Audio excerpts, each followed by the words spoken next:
Welcome to this episode of the 94twenty podcast, where we talk about the music that we love and the industry that we tolerate. I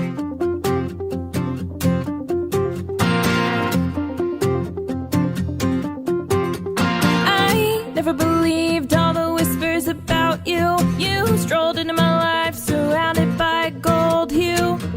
Oh, and it was good, wasn't it? The last time I recall innocence. So you drank whiskey and I'd crash on your couch. You'd sing to me about the traitors who walked out. Warned me again and again, but you know me, I never listen. No, you took your aim, whoa, shot me out of the sky. No, like a moth to a flame. You couldn't stay away from the light, but I can't hate you. No, I can't hate you, but I try to. You show up to my house wearing your best dressed apology. Dead flowers from when your good intentions failed me. They wilt away in my room. I can't get rid of them like I can't get rid of you. No, you took your aim, whoa, shot me out of the sky. And like a moth to a flame. You couldn't stay away from the light. But I can't hate you. No, I can't hate you. And I still wake up wishing I was in your bed. You're just a love I've been meaning to shed. I've been meaning to shed. And your arms face around her waist to some party. I shift away like you don't even know me. Like you don't know me. And 4 years worth of dead flowers cover my room. But I can't hate you. No, I can't hate you. You took your aim and shot me out of the sky. And like a moth to a flame, you couldn't stay away from the light. Oh, 4 years worth of dead flowers cover my room.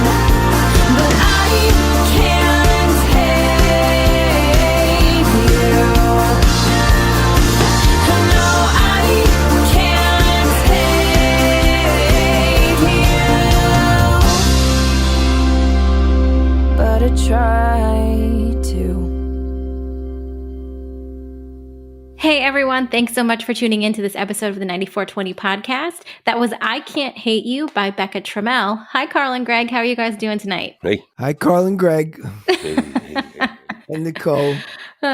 What a good track. I hear a lot of Taylor Swift in that. You know, don't you? Yeah, it's just it's Got an some of interesting that. track. I just got drawn into the track itself. I don't know the background on who's playing or where it was recorded or how it was recorded, but there's a lot of elements in it. I mean, the rhythm track itself has a lot of feel. The bass player is like playing on top and kind of driving, and an amazing floor tom. You know, I was really taken with the rhythm track. In the song, there's literally a 12 measure build. Pretty interesting recording. Be interesting to see what that mix sounds like with radio compression. Yeah, she went to Belmont. Yeah. Yeah. Cool. Very cool. Yeah. What is it with relationships? Why? I guess women write more. I don't want to sound sexist, but women seem to write more from that point of view of like the men just really do a number on them. No, I just think women are more in tune to emotions and kind of like getting our feelings hurt. So taking those feelings and then writing them into a really creative song, we're better at it than men. I can't believe anyone ever dated me. In reality, like someone actually looked at me and said, "Yeah, I want to be with him." Like, really? What's going on here? Don't you think? No, I mean, Like, Greg, look at, like, you believe someone actually married you? Yeah, I was kind of surprised, actually. Like, how did that? And then she's still with you. 40 years later. Yeah, almost 40 years of marriage. And we were talking the other day about the idea that I think I mentioned it on the last podcast when we were talking about breakup songs. And you had said that, that track that we played from you was a breakup song. I completely relate to the track, but I never really went through any breakups. I didn't date anybody for any period of time before I met my current wife, as she introduces me as her current husband. You know what I've always wished? I've always wished that I could be the guy who writes my songs. The guy who writes my songs is kind of sensitive. He's kind of intelligent. He's kind of like, insightful. I'm an idiot, so, I'm none of those things. So it's amazing. Like, to me, I don't care who you are out there. No one writes these songs. You're all just basically editors. The music comes through you and you just write it down and put it out. You don't make it up. It comes from a higher place, I think. It's pretty amazing. Any of my best lines or my best things, I didn't like sit and work hard to get them. They just kind of came. Wow. Like, that's cool. My talent, if I have any, is I know when to write it down. That's it. I don't sit there and do it. You know what I mean? Yeah, the interpreter. Yeah, I'm just the stenographer. I think that whole dynamic about like kind of love gone wrong with guys, from a female perspective. That's a strange dynamic for country radio because they can't really figure out their narrative anyway. I mean, when you stop and think about it, I mean, it's no secret that the mass of listeners to country radio, at least, I don't know if this track's the same for the streaming services, but the mass of listeners to country radio are female. Yet there seems to be a shortage of female artists and female writers represented in the format. So I guess... Well, that's not because of the listeners. That's because of the gatekeepers of the people who run radio and stuff are men. But are we to believe that the reason that you don't hear a lot of pro-dude songs sung by female artists is because they have less access? Because we don't do anything to be pro-dude about. I think it's also, it could almost be You're the woman. Yeah, here we are, men, typical mansplaining what women feel. Well, I mean, for me, it's easier for women to write about when men do them wrong because it can be cathartic for them. Like, they're angry. This is a process. They want to put it out there, what's happened to them. And not saying that that's always. There are obviously heartfelt songs out there, and you can even look at Carrie Underwood's hits. Some of them are about men doing her wrong. Some of them are about men being very positive. So I think it just depends on where they're at and what relationships they're either reflecting on or relationships they've gone through that probably takes over the process of what story they want to tell. Yeah, I would agree with that. I think that when you do the converse, I mean, maybe you write a classic. I mean, I always think about Stand By Your Man, which is, I guess kind of dated now, but the fact of the matter is it's a classic country song, right? Mm-hmm. Oh, it's great, but it's totally sexist. You know what we're talking about? Because we've talked on a few different episodes about the role of the manager, the artist manager in today's, music career. I think it's changed a bit, don't you? What do you think, Greg? Yeah, I think so. I mean, the biggest change that people will not discuss is the idea that typically managers have operated on a percentage of the income that the artist drives in on a monthly basis. That's wrong. I'll start off saying you're wrong. That is not wrong. No one made any money in the very, very beginning. They just signed these guys, and then they got them happening. To me, the manager's job was to get you a deal. He was your liaison to the labels. Back in the 70s and the 80s, you just wanted to get a record deal. And the manager got you a deal. Then once you got the deal, then you got the publishing deal. And then you got other things from there. And then they started making some money. I've been with managers that didn't make a dime for like 3 years, you know? Well, yeah, And I mean, I think that's probably the case. But what the point I was going to make was that now the model tends to be we've moved from management to where I contract with you and take a percentage of the income that you have out of the industry. And instead, the model is I call what I do management services, and right, you pay me up front. exactly. I think that's baloney. Well, I mean, that's how the model's working currently. Do you think that that change came about because of the fact that it could potentially take a manager a long time to recoup all of the effort he's doing for the artist on spec at that point? So it kind of changed in the sense of they have to make a living, so let's change the model. Because to me, if a manager is doing it on spec, after a couple of years, he's still not making any money. I mean, doesn't that go back to the manager not necessarily doing his job then? Not all artists are good. Just because, you're managed, a lot of artists just aren't good. I hate to say it, most of them aren't good. Well, and we've talked about that before too, that because of how the industry's changed, especially with streaming, and any, Joe Schmo can upload a song to Spotify and get put on a playlist. I mean, there's so much noise now that it's hard to really even figure out who the good ones potentially are unless you have a couple hours a day to kind of weed through everything. I feel we've lost the nuance of everything in this business. I think the problem is nowadays there are artists that are perfectly fine, that can sing perfectly okay, and they have good quality, perfectly okay tracks, and they perform perfectly all right. A lot of them look good. That's the problem. A lot of them look pretty and stuff. People want to manage them. I scroll through Instagram every once in a while. I scroll through, and I'm not going to name the artist, but I saw like one girl just stuck out. Like, wow, this girl looks good. And I play what she did, and her music was horrible. Because they rely on their looks and maybe are because they get really far on that. Yeah. Because they could probably do supplemental stuff too, like influencer type brand associations. Right. So that's what happens, and it all gets lost. It's just a different world now. I think the problem is I gauge everything by when I was coming up, and I see how it works now, and I don't think it's ever going to be that again. It's what it is now, and I'm not sure the new way or the new processes are the best for like bringing out real art or real creativity, or I don't know. What do you think, Greg? You're quiet today. Why? I've been thinking a little bit about management and the premise behind this episode's topic. I think that it's been my experience that people, maybe artists, maybe creatives, maybe rights holders, maybe their expectations are too high or out of whack when it comes to managers and management in general. I mean, I think that management has kind of consolidated over the last several years so that, you have a management company which is providing you a lot of services in addition to, quotes, managing your career. If you need to vet booking agents or to discuss a pivot in your career and move from one part of the entertainment business to another, a management company can probably assist you in that way. I think the old school Colonel Tom Parker,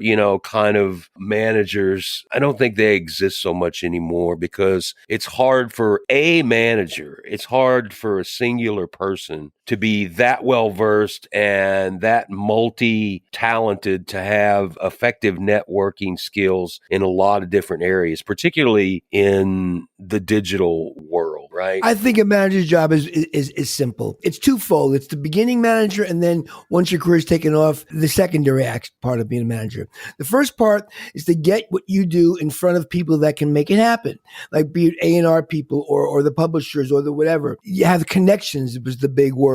Let's say you get to that point and you do get the record deal and you do start getting a buzz. Then the manager's job is to navigate the career now. And that's where a lot of these guys fall short with. Like sometimes the guy that can get you there isn't maybe the guy that can keep you there. Because a lot of times managers are in the beginning are friends. It's a trust issue. Yeah. And sometimes it's good, sometimes it's bad. I managed an act and, I think it was understood. It was unspoken, but it was understood that my responsibility as the manager was to get the major record deal. I did that. I got the major record deal, and it was I think, a reasonably good deal, and I put the legal team together. We And then they fired negotiated. you. We negotiated. It happens a lot. It didn't so much fire me as Out- the steam kind of came out of the record deal as fast as it developed. And so, then the artist is like, their expectations are not met. It's like, all I ever wanted with this was this damn record deal. And now I'm being told, to put this off or to put that back or, whatever the case may be. But I think that, it depends. So what I was going to ask though is, I mean, we've kind of had situations with the podcast when it comes to wanting to potentially feature artists and obviously having to send over the non-exclusive agreement for them to sign just because that's how we do things around here. Do you think that, I mean, because there are good managers and there are not good managers, but like, I don't know if you could put it in a percentage wise, but do you think that they're like the majority of managers don't necessarily help their artists? They can potentially hinder them because they just because they can't understand the entire industry. They can sometimes stop hinder good them. opportunities. In this business too, everyone's so shy of signing anything. There's always, because they're always afraid of getting screwed. So if they don't know what they're talking about, an inexperienced manager can definitely hinder an artist from going further, I think. If they don't know what they're saying no to, oh no, you don't want to sign that. They're just trying to take all your rights and they're wrong, so I think an inexperienced manager can hold you back. I would agree with that. And I think that also exists in this kind of middleman area where, artists early in their careers are encouraged to, particularly if they're writers, they're encouraged to find a performing rights organization, ASCAP, BMI, CSAC. And the fact of the matter is that when your career is just getting off the ground, if you don't have all the licensing propositions available to you so that different platforms can use your music, because the PRO that you signed with doesn't have a license in place with a particular platform, that does you no good. And you're sitting over here expecting that you're going to be helped by the performing rights organization when in fact you're being hindered and you may not be discovered on a particular platform because of the business they've yet to do at that platform. So it goes pretty deep, actually. And I think that people can tend to forget that, especially in the music business, it's talent, luck, and timing. No matter how good your manager is, if you don't have what it takes to be anywhere, or what you're doing is not the right time, or if you don't have the right, it's not gonna happen. So that's a lot of great stuff just doesn't go anywhere because of one of those three reasons. So that brings us to who we're talking about today. Nicole? We have the pleasure of being able to feature Brett Kissel. Yeah, because he works with Aristo, and tell about Aristo a bit, because they're kind of what we're talking about, but in a good way. They're like a management or a record services. Yeah, I mean, Aristo does a lot of good things for artists. So, like, besides managing, they do public relations services. They do outreach in the sense of like education when it comes to artists, and kind of putting together these webinars and all that fun stuff. So they really do kind of push the needle forward for the artists that they work with. And if you are able to be within their roster, it's really kind of an honor to kind of see what they're able to do with your career, kind of is what I've at least seen with them. Because like I said, they know what they're doing. They're experienced. So Who are we talking about now? So we asked Brett 3 different questions because he is releasing a new album called What Is Life and a new music video. So we wanted to get more information from him. The first question that we asked him was, what can you tell us about your song, Make a Life, Not a Living, and the music video that's associated with it? Okay, let's hear what Brett has to say. Make a Life, Not a Living. This song, without question, is one of the most important tracks I may ever release in my entire career. And so far to this date, it's got to be my favorite because it's like I'm essentially planting a flag in the ground saying, this is who I am. This is what I want to say. This is what I believe in. Now, you think about what we've all been through over the last year. And I think it's important to take stock of the things that you got and maybe stop chasing all of the materialistic things or being externally validated, I guess. That was a journey that I've been on. So I felt that this was the perfect song to lead off this new album with. And now it, comes to the music video, and what are we going to do with the video? Are we going to hire actors, or are we going to do something that is real life. Well, I mean, the best choice was a real life opportunity to bring my wife and my kids to be a part of this music video and film it on a farm similar to the farm that we've got, back home that we've been raising our kids on. So I'm really grateful that it all came full circle. And I think we're able to elevate this song and the message behind Make a Life, Not a Living with our music video that's out now on YouTube. He sounds pretty determined. He sounds like I hear like the conviction in his voice. I'll tell you that. No, he is. I mean, and he's a Canadian country singer too. So a lot of folks don't realize that Canada has an incredibly rich history and legacy of what we would consider to be country western music in Canada. There's a separate country music industry in Canada, but there shouldn't be any reason why they don't bring it on down. Right? Well, they do. No, they do. And I think his kind of big breakthrough into the Nashville scene was his single Drink About Me and the music video that he made for that. I want to say it was back in like 2019 that starred Caitlin Bristow, who was on a very prominent season of The Bachelorette, and her boyfriend now, Jason Tarek. So he's kind of now navigating all of the big players within Nashville to really kind of make that life happen, not necessarily a living, which is a little play on his song. And due to like label agreements and stuff, we really can't play his music. It's hard to get the license for his music for our podcast, right? Exactly. But we'll link the video. We'll link the to the new album, to the singles that we're talking about. So those will all be in the show notes. So the second question that we asked him was, what can you tell us about your upcoming album, What is Life? Let's see what Brett says about What is Life. My new album, What is Life, is basically a question that I've been asking myself, especially over the last year. But I think I've been on this quest to find the answer to that question my whole life. What really is it? I mean, do you need to be old and wise to know the answer? Do you have to be young and innocent and naive to think you know the answer? I talked to my grandparents about it, and my grandpa said, life is all around you right now. Look at your wife, look at your kids. That's what life is all about. And my Meemaw, she said, life is actually about the journey and trying to figure it out every step of the way. That's the beauty of it all. So all of the songs on this record have a common theme: life, songs about life. Of course, we've got songs about love and celebration and good times, reminiscing about the good times, but it all leads back towards the journey that I have to live the best life that I possibly can, but also the journey that I've been on to just answer that question. Now, it's funny, I was driving out to our family farm, and our 3-year-old, I've got 3 kids, and our daughter right in the middle, Aria, in the middle of a conversation, it kind of got quiet, and she asked this question. She said, Dad, what is life? I had never told anybody that that was my title. The fact that she energetically knew or just asked was a God moment or a universe moment. So I titled it for her. Cool. Sorry, Brett. I think if anyone knew the answer to that, they'd be a billionaire. So it's a great question. But I don't know. I like the story behind the album. Like the fact that he's kind of been philosophically trying to answer it his whole life and getting these perspectives from people who are older. And I think it's a smart play.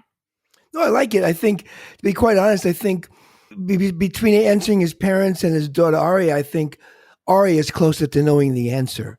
I think. I believe all kids know all of the answers. Yeah, they know the answers. The older you get, the further you get from it, I believe. I think life is what it is to you. I think that's the answer to me, I don't have all the answers, but I know one thing. I know that in those universe moments that he mentioned, right, usually music is involved in my universe moments. So right. I'll get back to you on what life is, but for right now, for 2021, I'm just trying to immerse myself in the music, and I'm trying to listen a little more. That's actually the next question. That's the last question we asked. Are you serious? Yeah, what are you most looking forward to in 2021? Let's see what he has to say. There you have it. Oh my gosh, 2021. I mean, I'm grateful that it's here, because 2020, it wasn't the greatest. But then again, if you look for the silver linings, there are a lot of special things around you if you choose to look on the bright side of things. There were a lot of things that did happen in 2020 that I'm very proud of and grateful for. But I think there's even going to be more things in 2021 that I'm excited about. things that I can do with my family, things that I can do with my career.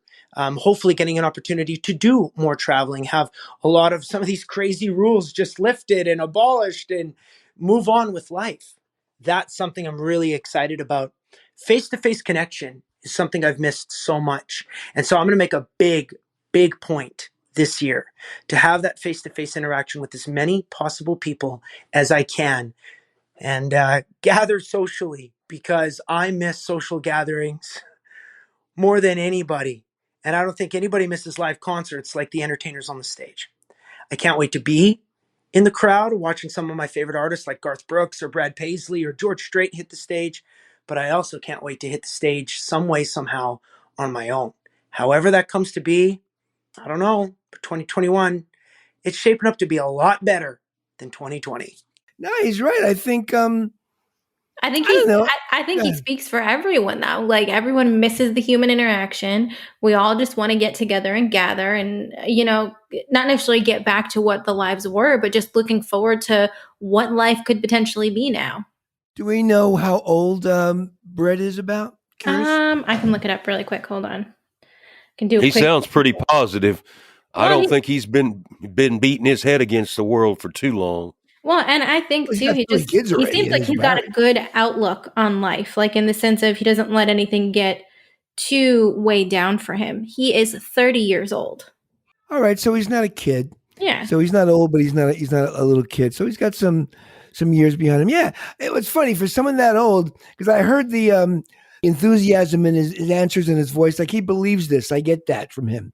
He's not just saying stuff. I think he really believes this: make a life, not a living. What is life? I think so. I love that about people. That no matter what, I guess for centuries this has been what's been going on. I just love that people still get enthused about life, and like it's like as if it's like I was walking down the street a while back. This is a funny little story. And this is, matter of fact, it's years ago. I remember I was on Bleecker Street going to a gig at the bitter end. That's how long ago it was. And I remember I was walking down the block with my guitar in my bag, and in front of me, what it looked like was this nanny. I could tell it wasn't his mother; it was a nanny, and this little maybe 4-year-old boy, right? And as we're walking, he might have been about 10 feet ahead of me. There was this leaf that fell off a tree, but it was really like a maple leaf, but it was really big. Like the size of a baseball mitt. It was huge, right? And I see it, and as I see it, he saw it, and he goes down and picks up and goes, "Look at this leaf! Wow!" Like the expression, like he just cured cancer. It's like, "Oh my God, do you see this?" It's like, and like to have that exuberance over something as silly as a leaf, and like that's why kids are the best, man. I think we should only live to 5. And then I think we'd be a better world. Just maybe 10. Or maybe we all just embrace the spirit of what the 1 to 5 age is.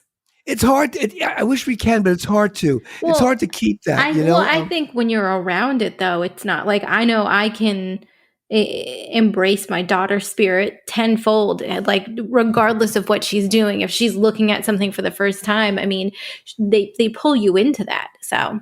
All right, everyone. Thanks so much for listening to this episode of the 94twenty podcast. For all of the links to everything that we've discussed in the show, you can go to our website, which is 94twenty.com. That is the numbers 94 and the letters TWENTY. Until next time, we'll talk to y'all later.